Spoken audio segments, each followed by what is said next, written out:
上个视频有3800多万人看到老六被揍，从此再也不敢在人类面前嘚瑟，但是上狗面前嘚瑟去了。你还嘚瑟？信不信我把老嫂子叫过来收拾你？老六又在外边嘚瑟了，你要不要管管他？你信不信我不用动手就把他收拾了？我不信。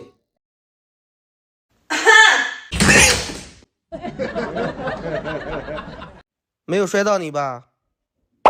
啊，摔到腿了。那桌子那么高，以后别上了，太危险了，听到没？你又上桌子干嘛呀？别跳！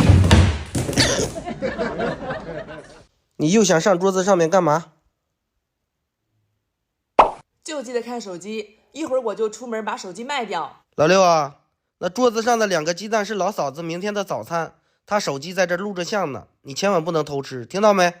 好，我睡觉去了。